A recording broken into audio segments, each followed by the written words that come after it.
나눌 말씀은 계시록 14장 1절에서부터 5절까지의 말씀입니다. 계시록 14장 1절에서부터 우리 5절까지의 말씀, 우리 한 절씩 교독하고 마지막 절은 함께 읽도록 하겠습니다. 함께 읽겠습니다. 또 내가 보니 보라, 어린 양이 시온 산에 섰고 그와 함께 14만 4천이 서 있는데 그들의 이마에는 어린 양의 이름과 그 아버지의 이름을 쓴 것이 있더라. 내가 하늘에서 나는 소리를 들으니 많은 물소리와도 같고 큰 우레소리와도 같은데 내가 들은 소리는 검은 고 타는 자들이 그 검은 고를 타는 것 같더라. 그들이 보좌 앞과 내 생물과 장로들 앞에서 새 노래를 부르니 땅에서 속량함을 받은 14만 4천 밖에는 능히 이 노래를 배울 자가 없더라. 이 사람들은 여자와 더불어 더럽히지 아니하고 순결한 자라. 어린 양이 어디로 인도하든지 따라가는 자며 사람 가운데에서 속량함을 받아 처음 익은 열매로 하나님과 어린 양에게 속한 자들이니. 함께 읽겠습니다. 그 입에 거짓말이 없고 흠이 없는 자들이더라. 아멘. 오늘도 말씀과 기도의 자리에 성도님들을 사랑하고 축복합니다. 본문의 말씀을 통해서 또 오늘도 하나님께 귀한 음성 듣고 오늘도 믿음으로 사는 우리 모두가 되었으면 좋겠습니다. 14장에 들어가면 성도들이 승리하는 새 노래로 찬양하는 모습이 등장을 합니다. 어떻게 보면 믿음의 결단이고 또 하나님을 사랑하고 언약 안에 있는 자들이 어떠한 삶을 살아야 되는지에 대한 기초적인 내용들을 담고 있는데요. 이 우리가 잘 알고 있는 이제 이단 단체에서 이거를 전형적으로 이제 문자적으로 해석하고 잘못 대입시켜서 마치 우리가 이 명수 안에 들어야 하는 어떤 잘못된 종말론으로 이렇게 이끌어가는 본문이기도 합니다. 하지만 우리가 요한계시록 계속 보면서 이 요한계시록을 해석하는 데서 중요한 것이 문자적인 요한계시록뿐만이 아니죠. 성경을 문자적으로 해석해야 되는 게 아니라 특히 요한계시록은 상징적인 의미들을 잘 생각해야 되고 그것으로 말씀을 풀어나갈 때 또한 구약의 성경들을 잘 인용하고 대비할 때 이 요한계시록의 말씀들을 잘 풀어갈 수 있다는 것입니다. 1절에 보니까 내가 보니 보라, 어린 양이 시온산에 섰고라고 하면서 우리에게 친숙한 단어인 이 시온산이라는 단어가 나옵니다. 시온산은 은혜의 산, 모리아 산이라고도 이야기하고 또 예수 그리스도를 상징하기도 하고 또 이스라엘의 성전이 있던 산을 시온산 이라고 우리가 부릅니다. 그래서 찬양의 가사 속에도 이 시온산이라는 단어가 상당히 많이 나오는데 시온산은 말 그대로 예수 그리스도를 나타내는, 그러니까 하나님의 그 언약을 나타내는 것이 바로 이 시온산이라는 거죠. 그럼 이 시온산에서 어떤 일이 있었느냐? 가장 대표적으로 구약 성경에 아브라함이 이삭을 하나님 앞에서 번제로 시도하던 산이 바로 이 모리아 산입니다. 하나님께서 그 아브라함의 믿음을 보시고 또 그를 보시기 위해서 아들 이삭을 바치라고 했는데 하나님께서 그곳 가운데 어린 양을 예비해 두셨고 그 어린 양을 대신 제사함으로써 하나님의 그 언약의 약속을 다시 한번 보여주시고 뜻하신 곳이 바로 시온산, 모리아 산이라는 것이죠. 그러니까 시온산에서 하나님께서는 구원자를 세워두셨습니다. 구원자에 건져진 하나님의 백성들은 그 구원자와 함께 영원한 삶을 누릴 수 있다라는 언약의 약속이 바로 이 시온산이라는 것이죠. 그런데 오늘 말씀해 보니까 그 어린 양이 시온산에 섰고 그와 함께 14만 4천 명이 서 있는데 그들의 이마에는 어린 양의 이름과 그 아버지의 이름을 쓴 것이 있더라라고 말씀하면서 그 하나님의 임재가 있고 하나님의 구원자를 세우셨던 그 시온산에 하나님께서 작정하시고 선택하신 하나님의 거룩한 백성들이 함께 주님을 예배하고 찬양한다라는 고백입니다. 이 14만 4천이라는 것이 단순히 숫자적인 의미가 아니라 하나님의 그 거룩한 백성들이 그만큼 많다. 하나님의 백성들, 구원받은 자들이 하나님을 찬양하고 예배하는 자들이 많을 것이다 라는 그런 의미로 담겨져 있는 것이죠. 그리고 또 한 가지 무엇이 있습니까? 하나님의 그 은혜와 언약의 약속으로 그들의 이마에는 어린 양의 이름과 하나님의 이름이 기록되어져 있다. 우리가 이런 부분들을 말씀해 볼 때마다 항상 구약의 말씀을 생각해야 될 게 출애굽한 이스라엘 백성들이 그 문설주에 어린 양의 피를 발랐을 때 하나님의 그 심판하심과 임재하심이 뛰어넘어갔던 그 유월절 사건을 꼭 기억해야 되고요. 또한 신약에 와서는 그 예수 그리스도를 우리가 믿음으로 보았을 때 그 우리가 죄악에서 구원받고 하나님께 나아갈 수 있는 귀한 은혜가 있다라는 것. 그러니까 하나님께로 나아가는 유일한 길은 다른 것에 있는 것이 아니라 오직 예수 그리스도께 있다라는 것이죠. 또 한 가지 중요한 사실은 하나님께서 구원받기로 작정하신 자들을 세우셨다라는 건 이미 그들 안에 구원받은 그 승리가 예비된 것일까요? 주어진 것일까요? 주어진 것이라는 것입니다. 무엇을 해야 그 안에 들어갈 수 있는 것이 아니라 우리가 그리스도를 주로 고백하고 시인하는 순간 그 구원의 우리는 우리에게 주어졌다라는 사실이죠. 이미 승리가 우리에게 보장되어져 있다라는 사실입니다. 그렇기 때문에 하나님의 백성들은 승리한 자들이고 이긴 자들이고 하나님과 함께하는 자들이기 때문에 우리가 이 세상과 어떠한 상황 속에서도 굴복하고 쓰러지는 자의 삶이 아니라 승리자의 삶, 하나님과 함께하는 자의 삶을 살아야 한다는 것을 분명히 말씀하고 있습니다. 사랑하는 성도 여러분, 오늘 하루가 우리가 승리하는 삶 될 수 있기를 주님의 이름으로 간절히 축복합니다. 무엇이 있기 때문에, 무엇을 했기 때문에 승리에 주어진 삶이 아니라 우리 안에 예수 그리스도의 보혈의 은혜로, 그 구원의 은혜를 주시는 은혜로 말미암아 우리가 승리하는 자의 삶을 살아갈 수 있다라는 사실을 꼭 믿음으로 고백할 수 있기를 주님의 이름으로 간절히 축복합니다.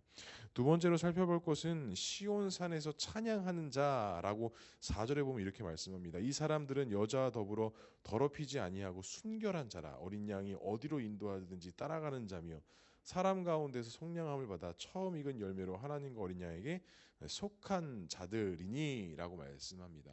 거기서 찬양하고 경배하는 자들을 이 새 노래로 또 맑은 물소리로 이렇게 찬양하는 자들이다 라고 하면서 이 모습은 우리가 계시록 4장의 말씀을 나눴을 때 하늘을 예배하는 그 모습과 상당히 닮아져 있습니다.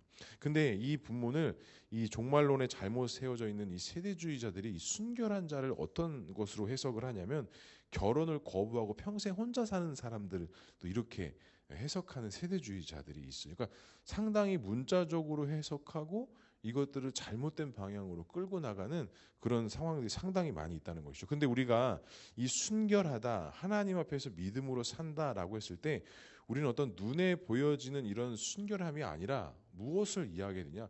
바로 영적인 순결한 삶을 이야기하는 거예요. 우리가 하나님 앞에서 어떤 마음의 중심으로, 어떤 마음의 소망으로, 어떤 생각의 중심으로 하나님 앞에 서 있는가? 그것이 바로 영적인 순결한 삶이다라고 말씀하고 있는 것입니다. 근데 그 영적으로 순결한 사람들이 어떠한 자들이냐? 4절 중반에 보면 어디로 인도하든지 뭐 하는 자들이 돼요? 따라가는 자들이 돼요. 그 목자가 어디로 인도하든지 순종하고 따라가는 자들이 영적인 순결한 자들이라고 말씀하고 있습니다.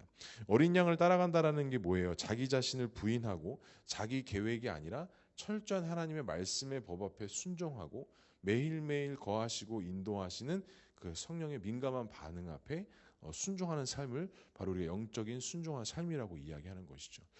저도 생각해 보면 그 성령께서 주시는 마음에 민감하게 반응했던 때가 참 많이 있었던 것 같습니다. 순간순간 하나님께서 주시는 마음에 순종하고 또 그런 것들을 행하고 실천했을 때 좀 하나님 앞에 그런 큰 은혜와 또 그런 큰 축복의 삶을 살았던 기억들이 아마 저뿐만이 아니라 성도님 삶 속에도 많이 있었을 것이라고 생각합니다.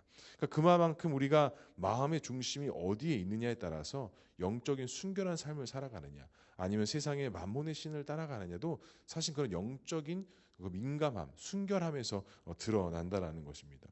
또한 오늘 말씀에 있어서 되게 중요한 말씀이 5절에 이렇게 짧은 한 구절에 등장합니다. 그 입에 무엇이 없대요? 거짓말이 없고 흠이 없는 자들이다라고 말씀하고 있습니다.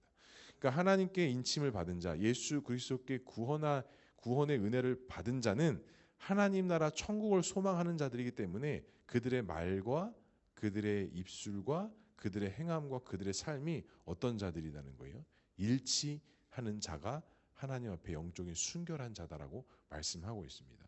아마 우리가 믿음으로 살아가는 데 있어서 제일 힘든 것이 저는 이것이다라고 생각합니다. 이 우리의 말과 우리의 행동을 일치하는 삶이 아마 우리의 신앙과 믿음에 있어서 가장 어렵고 가장 큰 영적인 전쟁이고 어떻게 보면 사단이 우리를 가장 쉽게 넘어뜨릴 수 있는 방법이 우리가 말하는 것과 행동하는 것을 다르게 하는 것이 우리에겐 어려움이며 사단의 가장 큰 공격이라는 것이죠.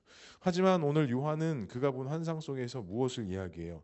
시온산에서 어린 양이 섰고 그와 함께 찬양하는 구원받은 하나님의 백성들은 영적인 순결한 삶을 사는 자들인데, 그 영적인 순결한 삶을 다른 것을 말하는 것이 아니라 어디로 인도하든지 그것을 하나님께서 인도하셨다는 사실을 믿음으로 바라보고 따라가는 삶, 순종하는 삶, 절대 주권을 인정하고 따라가는 자가 하나님 앞에 순결한 자의 삶을 삶, 하나님을 예배하는 자의 삶이다라고 이야기하고 있습니다. 그리고 또 한 가지 무엇이에요?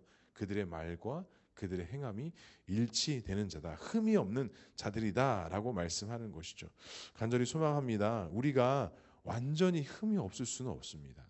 이미 우리는 이 죄악된 세상 속에서 이 죄악으로 원죄 가운데 있는 자들이기 때문에 우리가 절대로 우리가 어떤 그런 죄악들을 완벽하게 흠이 없게 살아갈 수 있는 자들은 아닙니다. 하지만 그 예수 그리스도의 보혈이 우리를 덮고 우리를 인도하셨을 때 우리는 하나님 앞에 믿음의 정직함을 가지고, 또 우리가 잘못된 것이 있었을 때 인정하고 회개하는 삶을 살 때 우리가 정말 영적인 순결한 삶을 살아갈 수 있다라는 것이죠.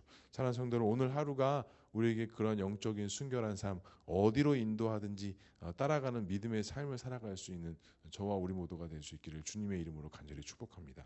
제가 어제 예전 교회에서 사역했던 좀 친했던 두 분의 목사님을 되게 오랜만에 만났어요.